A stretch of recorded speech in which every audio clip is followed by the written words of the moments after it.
জয় শ্রীকৃষ্ণ চৈতন্য প্রভু নিত্যানন্দ শ্রী অদ্বৈত গদাধর শ্রীবাসাদি গৌরবৃন্দ হে কৃষ্ণ করুণা সিন্ধু দীনবন্ধ জগৎপথে গোপেশ গোপিকাকান্ত রাধাকান্ত নমস্তুতে তপ্ত কাঞ্চন গৌরাঙ্গী রাধে বৃন্দাবনেশ্বরী বৃষভানু সুতে দেবী প্রণমামি হরি প্রিয়ে বাঞ্ছা কল্পতরুভ্যশ্চ কৃপা সিন্ধু এবচ পতিতানাং পাবনেভ্য বৈষ্ণবেভ্য নমো নমঃ। আজকে ভগবান শ্রীকৃষ্ণের 5251তম জন্ম জয়ন্তী উপলক্ষে নবনসারা সার্বজনীন হরিগুরু সেবাশ্রমে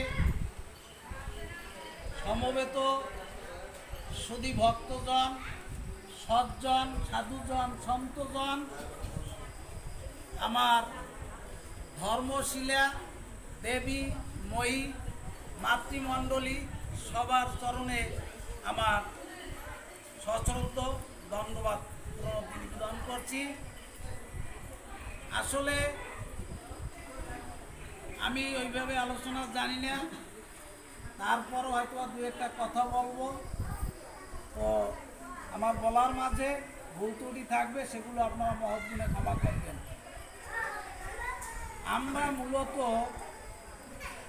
আজকের যে বিষয়টি নিয়ে বা যে উদ্দেশ্য নিয়ে সমবেত হয়েছি, ভগবান শ্রীকৃষ্ণের আবির্ভাব তিথি। আর এই ভগবান শ্রীকৃষ্ণ সম্পর্কে আমরা যে যতটুকু জানি, এই জানার মাধ্যম একখানি গ্রন্থ, সেখানির নাম হলো শ্রীমদ্ ভাগবত। তাহলে এই শ্রীকৃষ্ণ সম্পর্কে কথা বলতে হলে সেই ভাগবত সম্পর্কে আগে আমাদের একটু আলোচনা করা দরকার বা জানা দরকার। এই ভাগবত কিভাবে আসছে, ভাগবতটা আসলে কি? ভাগবতকে এভাবে বলা হয়েছে, নিগম কল্পতরুর গলিত ফলম শুক মুখাদ দ্রব অমৃত সংযুতাম। এরপরে বলা হয়েছে পিবত ভাগবত রসম আলয়ম মুহুরুহ রসিক ভুবি ভাবুকা। এই শ্লোকটা একটু অর্থ আমাদের বুঝতে হবে। ভাগবতে তুলনা করা হয়েছে নিগম কল্পতরুর গলিত ফলের সাথে। কথা বললে হবে না। এখন নিগম কি? বেদকে নিগম শাস্ত্র বলা হয়। সেই বেদকে তুলনা করা হয়েছে কিসের সাথে? কল্প বৃক্ষের সাথে। নিগম কল্পতরু, সেই কল্পতরুর গলিত ফল, সেটা হলো কি? ভাগবত, যা রসিক ভক্তগণ কি করেন? পান করেন। এই ফলের যে রস, সেই রস পান করেন। এখন এই যে ফলের কথা বলছি, ফল কিন্তু আমরা দুই রকমের ফলের রস আস্বাদন করতে পারি। এক হলো, যেমন গাছে যদি আম থাকে, সেই আমটাকে আমরা কি করতে পারি? আকর্ষি দিয়ে, অর্থাৎ আমরা যেটাকে কৌটো বলি, আকর্ষি দিয়ে পেরে তার রস আস্বাদন করতে পারি, পারি না? আর গাছ থেকে যদি একটা পাকা ফল মাটিতে পড়ে, সেটা থেকেও আমরা তার স্বাদ আস্বাদন করতে পারি। তাহলে এখন এই যে দুই প্রকারে আমার আহরণকৃত ফল, আমার সংগ্রহকৃত ফল, এর মধ্যে কি কোনো পার্থক্য আছে না নাই? পার্থক্য আছে। গাছে পাকা ফলের যে স্বাদ, আর আকর্ষি দিয়ে পারা সে ফলটা পাকা নাও হতে পারে, কাঁচাও হতে পারে, সেই ফলের স্বাদ কিন্তু এক নয়।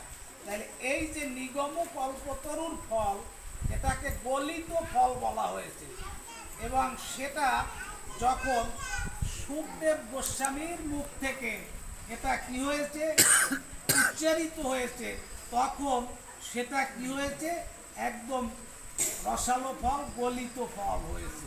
অর্থাৎ পরিপক্ক বা সুপক্ক ফল হিসেবে এই আমাদের ভক্ত সমাজে সেটা কি হয়েছে, স্থান লাভ করে নিয়েছে।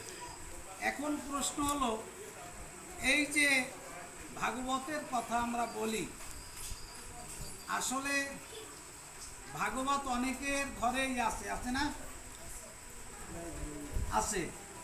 কিন্তু যে ভাগবত আসলে আদি ভাগবত, সেই ভাগবত আমি বলতে পারি আমাদের এলাকায় মনে হয় কারো ঘরে নাই। আমার যেটা অনুমান, আমার কাছে আছে শুধু একটা খণ্ড, ঠিক আছে?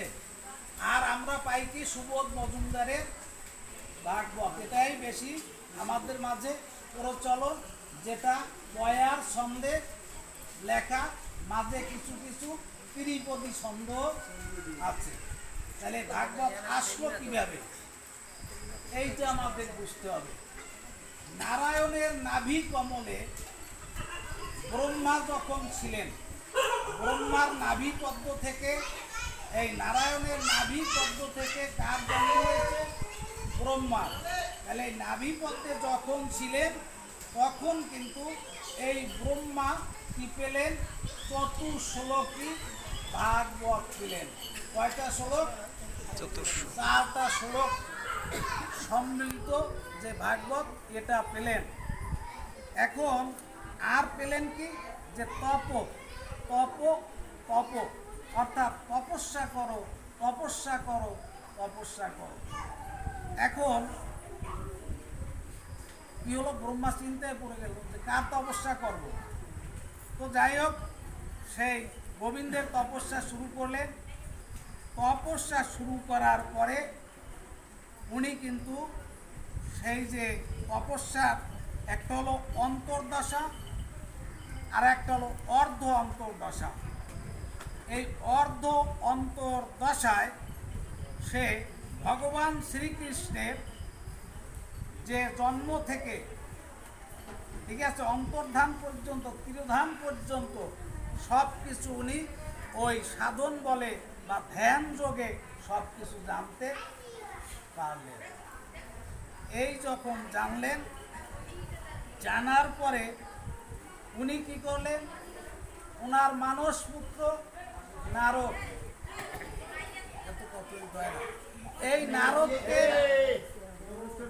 এই নারদকে কি করলেন, এই 4শ্লোকী ভাগবত নারদকে দান করলেন বা নারদকে শোনালেন।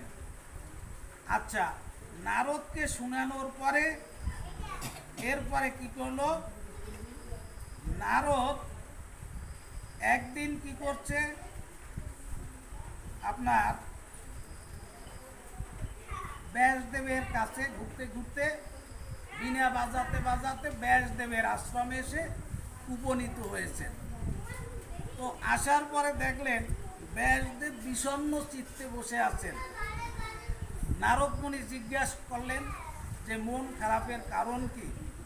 তদুত্তরে ব্যাসদেব বলেছিলেন যে আমি বেদ লিখলাম, বেদ লেখার পরে বেদকে 4 ভাগে বিভাজন করলাম, বেদ থেকে বেদান্ত দর্শন বা বেদান্ত শাস্ত্র আমি লিখলাম, বেদান্ত শাস্ত্রের পরে 18খানা পুরাণও আমি লিখলাম।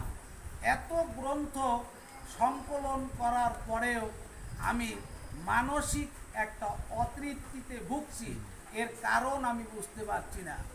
তদ উত্তরে নারদ বলেছিলেন যে তুমি সব কিছু লিখেছ ঠিকই, কিন্তু যাকে উদ্দেশ্য করে বা যাকে কেন্দ্র করে লিখেছ তার সম্পর্কে, তার জীবন আলেখ্য সম্পর্কে বা তার জীবনী নিয়ে তুমি আজ পর্যন্ত কিছু লিখোনি।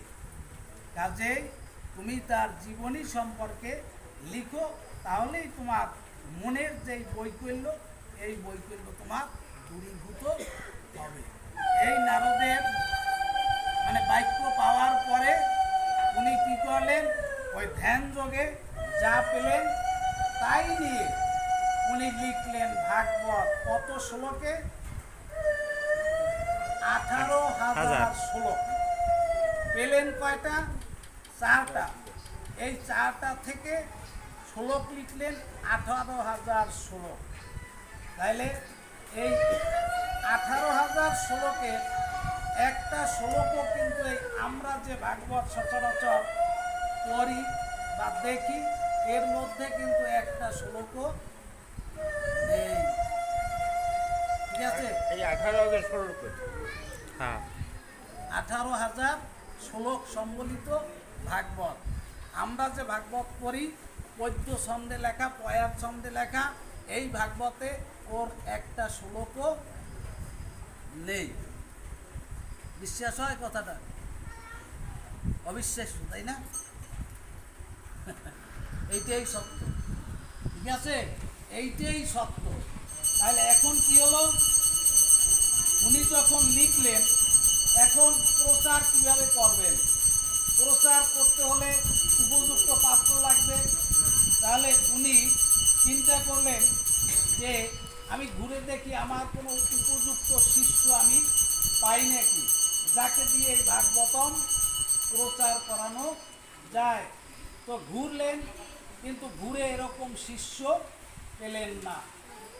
উনি চিন্তা করলেন তাহলে আমার এই ভাগবত প্রচার করতে হলে আমার একটা কাজ করতে হবে, আমার একটা সন্তান কী করতে হবে? জন্ম দান করতে হবে। এই কিন্তু একটা সন্তানের জন্ম দিলেন বা সন্তান দান করলেন। যে সন্তান মাতৃগর্ভে আসার পরে দেখা গেল 10 মাস 10 দিনে তো প্রসব হওয়ার কথা, প্রসব হচ্ছে না। 12টা বছর মাতৃগর্ভে ছিল। এই কে? ব্যাস তনয়, হ্যাঁ, অর্থাৎ সুখদেব। কোনো গ্রন্থে বলা আছে 16 বছর মাতৃগর্ভে ছিলেন, আর কোনো গ্রন্থে বলা আছে 12 বছর মাতৃগর্ভে ছিলেন সুখদেব। ভূমিষ্ঠ হচ্ছেন না। তাহলে ভূমিষ্ঠ না হওয়ার কারণ কি? কারণ আছে না? আচ্ছা, এই জগৎটা কি? মায়াময়। ঠিক আছে, মহামায়ার কবলে কবলিত। এখন ওই মাতৃগর্ভেতে এসেছে তিনি হলেন মায়া শূন্য, অর্থাৎ তার মধ্যে কোনো মায়া নেই, কোনো মোহ নেই, কামনা বাসনা কিছুই নেই।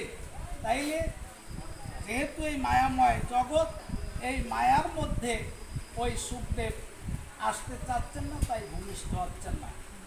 আচ্ছা, এইবার ব্যাসদেব কী করলেন? মানে অন্তর্ধ্যানে যখন জানতে পারলেন যে এই কারণে ভূমিষ্ঠ হচ্ছে না, তখন উনি কী করলেন?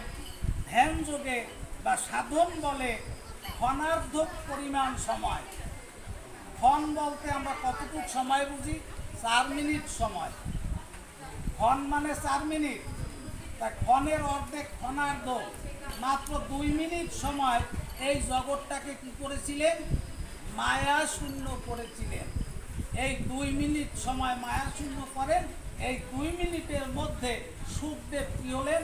12 বছর বয়স্ক একটা কি মানে যুবক ছেলে ভূমিষ্ঠ হলেন।